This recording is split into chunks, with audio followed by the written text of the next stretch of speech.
what is my take on what is going on right now, especially with regard to the truce? So, as someone, as Mulugeta, as as a Tigrayan, I think what is going on in Tigray is really, really very difficult. It is, like I said, one of the deadliest wars is going on in Tigray. So the greatest beneficiary of peace are those that are heavily affected by war and conflict, and in this case, the Tigray people. So peace needs to be prioritized at any cost. Decades of conflict has made the Tigray people one of the most destitute people materialistically. However, through their experiences with both man-made and natural catastrophes, they have also developed resiliency even to the most extreme forms of challenges such as war, starvation, and genocide. So the unilaterally declared truce by the Ethiopian government and later confirmed by the Tigray government is really an opportunity and can open a door for sustainable peace. However, it is a fragile condition that needs some careful considerations from everyone involved. As you know, from the outset, the Ethiopian government has reneged on its promise of declaring the truce jointly as a negotiated truce with the government of Tigray, and this was for its own political motives. Secondly, the road for aid convoys was not open until 2 days ago after the truce was declared, and still, I think it's not fully open. The number of convoys that have passed to Tigray is about 20, and that is like almost in a week time. So it is insignificant compared to what is needed on the ground. Telephone, electricity, and banking are still not restored. We can conclude that the blockade is still in effect, since there is only a single road that has so far been used for the purpose of aid delivery. So the Ethiopian government should shoulder greater responsibility to make sure that the truce leads to sustainable negotiated peace. We know that the Ethiopian government and its forces have destroyed the livelihoods of millions of Tigrayans. And the international community shouldn't let its guard down and needs to put constant pressure, since the Ethiopian government is used to such deceitful maneuvers for temporal gains. And the US government, myself as a US citizen, should support both A3199 and HR 6600 to make sure that the warring parties are held accountable for their failure to uphold the truce and the chance to sustainable peace.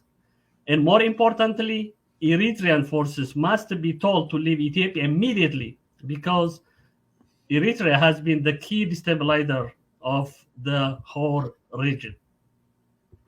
So with that, thank you so much. Welcome, Professor Tony Magana. So Tony, maybe first, I think, let me give you a chance to introduce yourself. A lot of our viewers probably know you by now, but maybe a couple of minutes to introduce yourself and say, how do you come to know Tigray too? Well, I first went to Ethiopia in 2012, and initially I was in Addis and then in Desse, and then they were supposed to develop a very large hospital there, and it didn't work out. And in 2015, I met with the president of Mekelle University, and then I had a visit in Mekelle, and so I decided to move to Mekelle. And there at Eider Hospital, they had a good MRI machine. They had a good situation with the regional healthcare system. So we started a neurosurgery program, and I got involved with the regional government and also the federal government on issues about birth defects and training, and we started a neurosurgery program. And we did research on neurotubular defects, which are birth defects of the spine, and that took me to visit almost all the regions of Tigray. We had 8 regional sites throughout Tigray, and so I spent a lot of time getting to know families, both from teaching and taking care of patients, as well as in our research. And then, unfortunately, at the onset of the war, I was living in Mekelle, And I was in Mekelle when it was occupied until the beginning of January of 2021.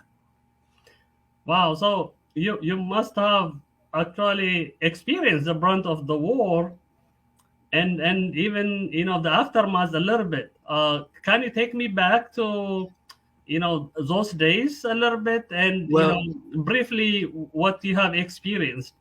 Well, we knew that there were problems with the federal government. There had been some times when some police were sent by airplane and they had been interrupted at the airport. We were beginning in the year before the war started, we were having problems getting our funding. And there were arguments about the representatives of Tigray were basically kicked out of the federal government. So we knew the situation was deteriorating, but nobody expected a war would happen, or at least not then. And I went to bed that night and woke up in the morning and found out we were at war. We quickly lost electricity, and so we were relying upon our national broadcast and satellite TV from generators. And within a few days, uh, there were airstrikes in the city. I can remember being in the office and people started screaming because we heard a jet overhead. And that was the airstrike on the business school campus, which is about 2 miles away from the medical school campus. And then, of course, we started to get casualties within 24 hours at Eider Hospital. So we immediately started to see mothers shot in the back, children shot, children partially decapitated, all sorts of mutations to the females. And we actually took care of civilians. We took care of combatants on all sides. We did recognize right away that there were Eritreans in the mix because the local Tigray can recognize the Eritrean accent and they don't speak Amharic. Even though they were in Ethiopian uniform, we knew that they were Eritreans. And then we saw the wonderful thing in November. It's kind of a cold time. We didn't have blankets. We didn't have that much food because the hospital was quickly overrun. And so we had Tigray mothers coming, and they would tell the soldiers, even of the Eritreans and the Ethiopians, I hope your mother sees you again. I don't know what's happened to my son. And they were bringing food and blankets, and they were helping in the hospital. And, as they got closer and closer to Mekelle, it was hard to transport people. So there were a lot of people could not make it to Mekelle because it's like more than a full day's ride to get from, say, Western Tigray.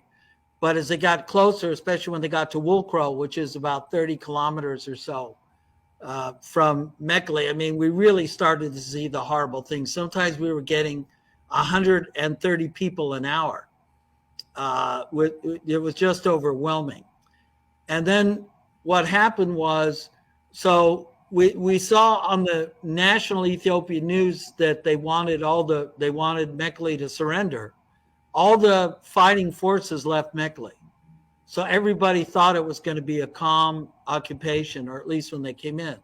But instead what happened was there was a 24-hour barrage. And those artillery rounds were coming into the city about one every 6 seconds, all over the city.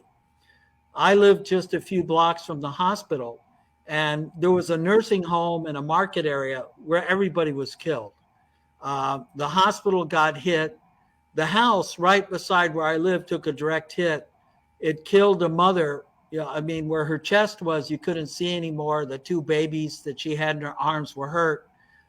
There was her aunt who was just outside the house, whose leg was partially amputated. We took them to the hospital. And you go to the hospital, and again, we were just overwhelmed. And that went on for about 24 hours, and then for about another 6 hours. And then they came into the city. And then I can talk about what we suffered in the city. Yeah, it is a horrifying experience. When I was growing up, I grew up in Tigray, as you know, and I have experienced, some of the wars. I have experienced the 1984 famine. So not as a professional though. I think you, as a doctor, you have seen it from a different light, and I am glad that um, you are sharing that with us, Tony. So to quickly move to today, because I know that from that day and in between, a lot has happened. But we are where we are right now. So there is an Ethiopia Tigray truce. And we are here asking ourselves, is this truth real or not? So we will try to provide our viewers a perspective on what we think this truth is, what's stated at this point. But maybe briefly, if you agree or you want to elaborate on the definition of what a truce means. Can you say a couple of words on this, Tony? Well, I have, yeah, and I was a military officer in my younger life. I mean, a truce means that there's not a permanent peace, but there's an agreement normally to stop advancing. And in this case, the truce was meant to allow humanitarian aid, food supplies and medical supplies, and the things like fuel that are necessary to distribute those, that there'll be an agreement between the two parties not to interfere with that delivery. Yeah, thank you, Tony. So now, I mean, there is a truce that is declared, and somehow agreed between the two parties, and we know what it is trying to solve. At least we can see it from our vantage point, from the international community's vantage point, and then you have the Tigray government, and the governments that are attacking it, the Ethiopian government, the Eritrean government, and local militias. So what is currently the status of the truce? What have you heard? Well, I am in contact. I talk with them not quite every day.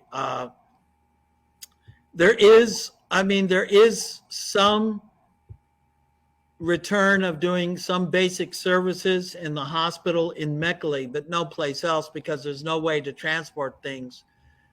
They have a limited supply of fuel to run the generator at the hospital. They've restarted some urgent surgeries, but not at the level that they previously can before. There has been a very slight payment to the medical staff and the nurses for the first time in a year. The economy in Mekelle, I mean, things are very short. There's a shortage of food. There's basically no fuel. The only telephone is the ICRC is running a thing where people can talk for up to 10 minutes and send a quick email or something like that. Many of the people have had their phones stolen. The occupying forces collected phones and collected computers and sent them presumably to Eritrea. And the way the people get around in the city is by horse, by these horse-drawn carriages. There's no fuel for minibuses or buses. And the problem is it's been very difficult to supply anything outside of Mekelle. I think that this last convoy, I think, gave 47,000 liters of fuel. And that the intent of that is to allow delivery of these humanitarian supplies and medical supplies. There is some competition between medical supplies and fuel supplies. And the airplane flights, which they've been getting, they just restarted for the first time since September.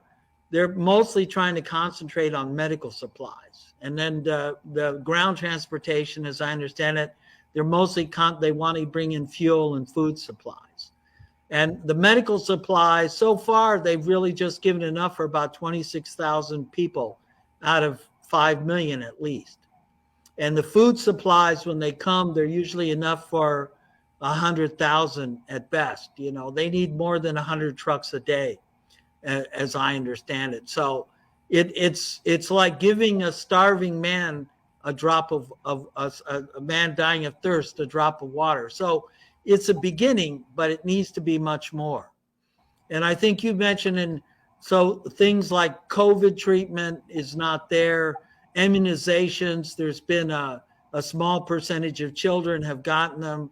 Uh, there are out there, and there's no water supply, and that's a big issue. Normally, Ethiopians only use about 5 liters of water per day, which is one of the lowest in the world, and they're well below that. And the water's very dirty. When I was there, we used blankets to filter it, and we boiled it before consumption. Yeah, so Tony, yeah, I mean, as we speak, I think the need, I mean, the need is so, you know, what I can say, enormous. The situation, the crisis is so dire that, 20 trucks. I think it has been more than almost a week now since the truce was declared, right? And Right. currently, this is a statement from the Tigray government on March 28th. Today is April the 3rd. So by March 28th, there was no convoys that entered Tigray. But then I think yesterday or the day before, we got information and some confirmation from Mr. Getachew Reda of the Tigray government that 19 convoys plus one fuel tanker have arrived, and I think some of them are ICRC, some of them are WFP, USAID combined, because based on statements that I have seen on Twitter from the USAID, Administrator Samantha Power, as well as others, indicates that this was like a unified or combined effort between these organizations. So as far as I can count, I think as of today, I haven't followed the news, since maybe 9 a.m. But even until 9 a.m. today, I haven't seen any other reports that indicate there were additional uh, convoys that went in to Tigray. So can we really say that, one, there is a truce, but secondly, that the truce is doing what is it is intended to do, which is to allow aid to flow in, restoration of services, telecom, banking, electricity, and things like that. Well, that I mean, there were clearly some problems. I mean, one thing was the day after the truce was declared, the Ethiopian army uh, took many buses and filled them with soldiers and placed them all along the border. There's also satellite reports that the Eritrean army is moving forces to the border of northern Tigray and close to Sudan. So that, and the Tigray government discussed that. The other problem is that doing one shipment does nothing. I mean, clear cut there has to be clear cut agreement that there's going to be continued shipments, and also not only that, I mean, there has to be allowance for international agencies to do assessments for what's needed and what's not needed. And clearly there's a limitation of official discussion between the Tigray regional government, which has the resources like the Tigray Regional Health Bureau to collect information like what you published about what's really needed, and then determine distribution patterns and things like that, which the Ethiopian government is cutting off because they are making these shipments and the interactions of the international relief organizations very limited. If there's any ex parte communication that's not allowed by Ethiopia, then they threaten to cut off the whole thing. Yeah.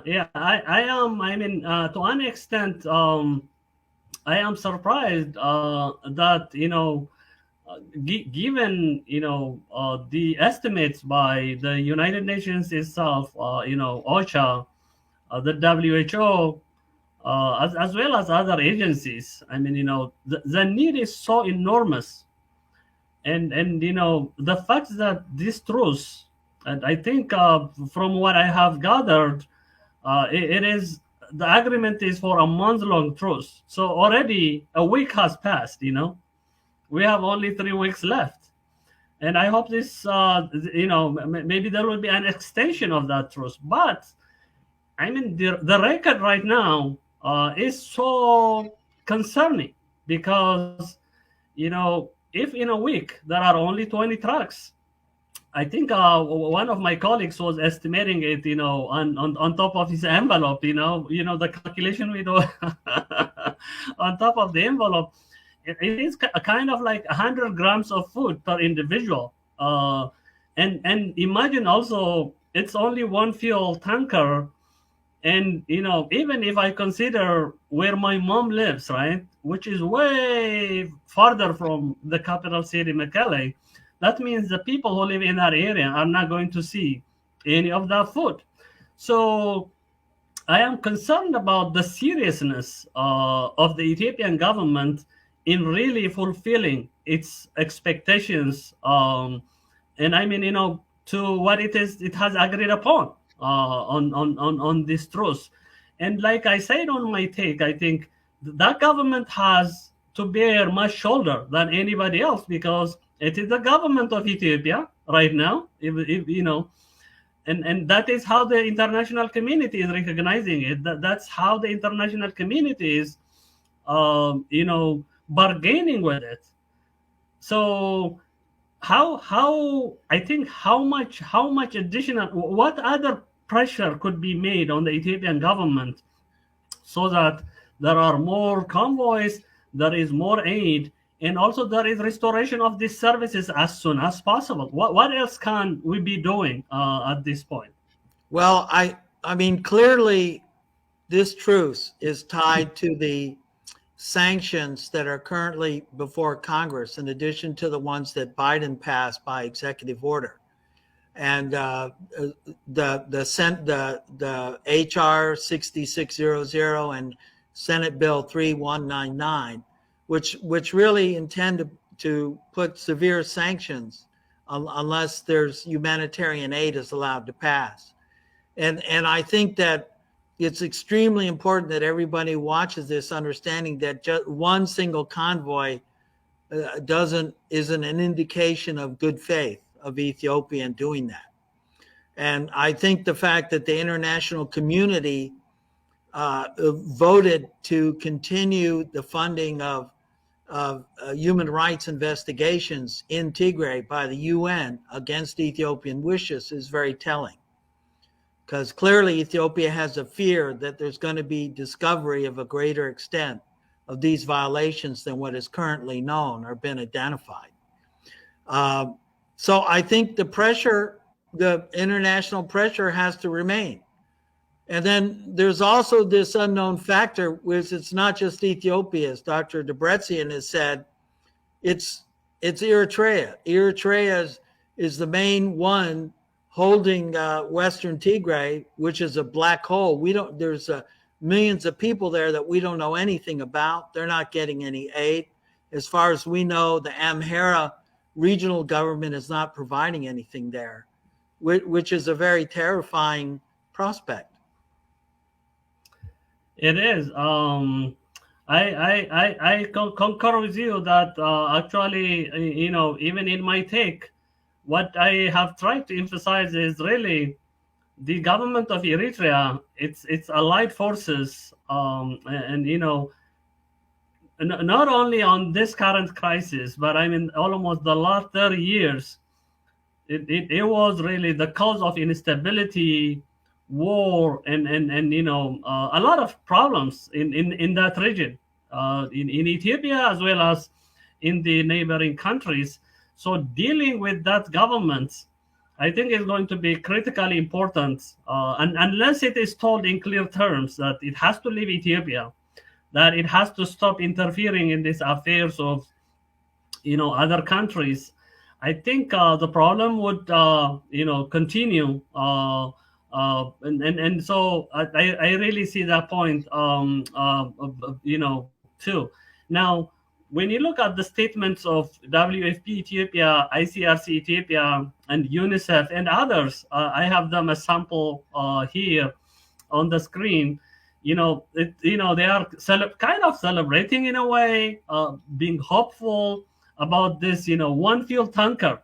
You can imagine going in, and they are talking about, the need for 200,000 liters of fuel every week, so that these humanitarian needs in the region can be met.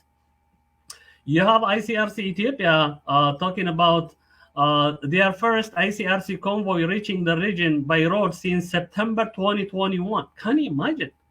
It's almost, how many months are we talking about? 7 months. So these are, I think, going to be, and you have also UNICEF saying that. I have seen USAID's statement. So really, I think these organizations, these agencies, and some of them are government agencies like USAID. I think that there is a role that they need to play. They shouldn't be really celebrating this. They should be asking. They should be demanding that this is not enough, especially when it is just only one time in a week-long effort that this has happened. One time in months-long effort, because this demand, these questions, these asks have been out there, I think, for a while now. So maybe if you were to, give a couple of, suggestions to the international community in this case to respond. As they respond to what is going on, I would like to give you that opportunity, Tony.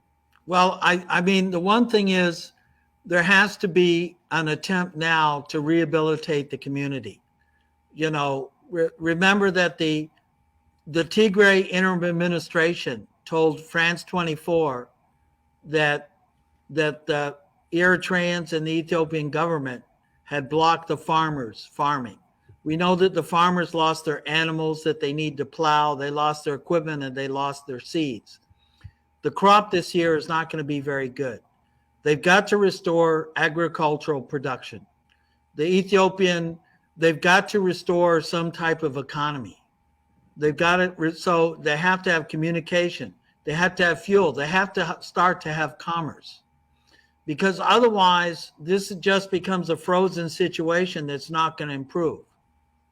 And it's going to become more desperate. And as it becomes more desperate, there's going to be more death, more suffering.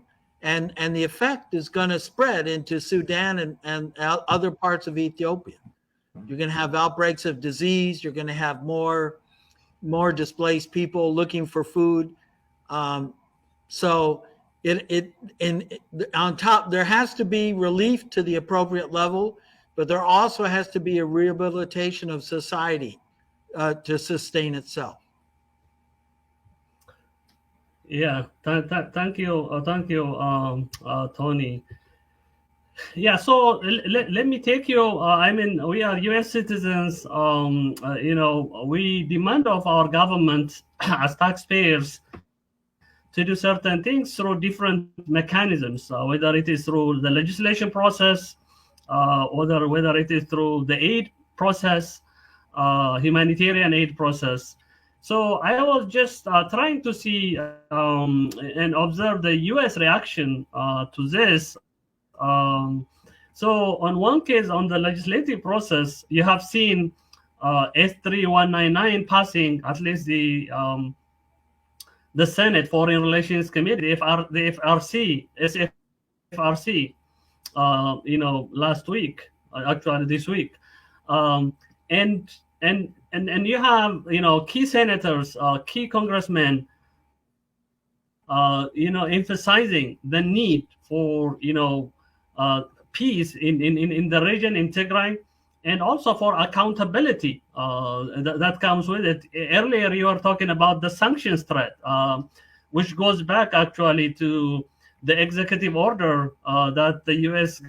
government, President Biden, issued on September 17, 2021.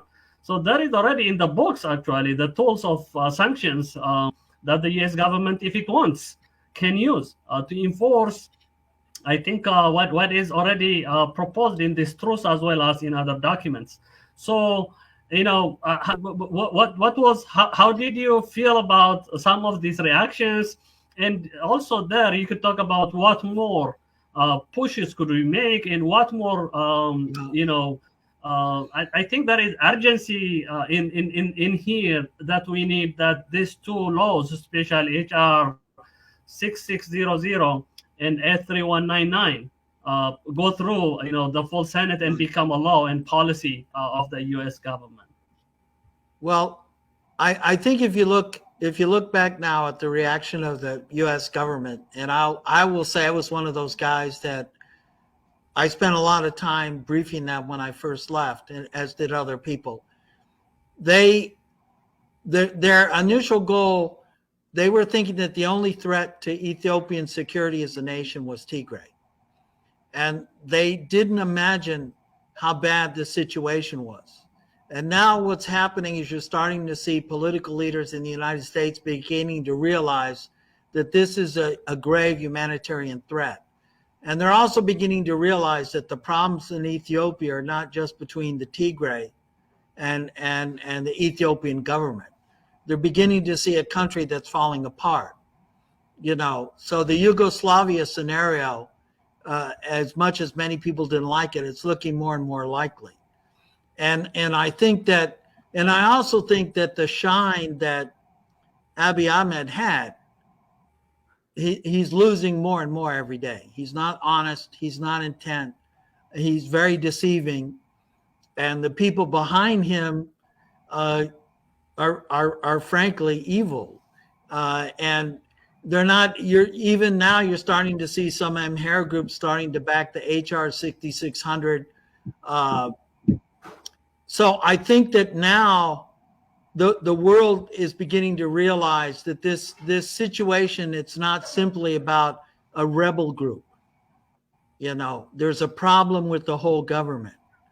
And I think that now my belief is that I think that the sanctions, the reason the government wants sanctions, they're realizing that there's a real threat to the stability here, especially with the growth of the Oromia situation and other disagreements even within his own party.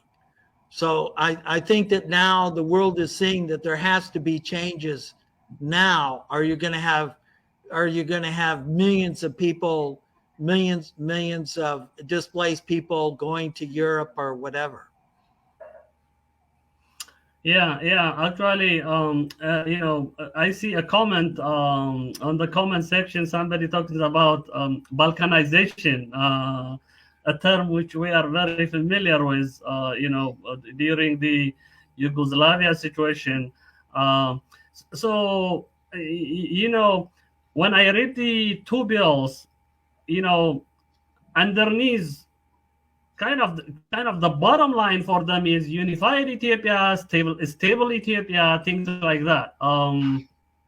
But the reality on the ground, especially what has happened over the last 16 months, I mean, makes you, think twice whether that is even possible. You know what I mean? Especially you have, people, the Tigray people, who have, faced the brunt of genocide. This genocide coming in different forms. You have atrocities, attacks, I mean, barbaric killings. And then on top of that, starvation. On top of that, the blackout, so that nobody hears there, even cries. So the type of, I think barbaric attacks, my people have faced makes me, to think that is it even really possible that, this issue that they bring in these laws that talk about unified Ethiopia? I mean, always we like unity. We like, I mean, we talk about the global world, globalization, but when you have this situation, facing, 6, 7, 8 million people, and they are really every day thinking about whether they are going to survive the next day or not. Um, and that is where sometimes I feel troubled by the statements in this or the articles of these laws, because they seem to focus on those issues more than what is really right now needed. Because I mean, right now, for a farmer in Tigray, I mean, even a farmer in Oromia, a farmer in Somalia, a farmer in Benishangul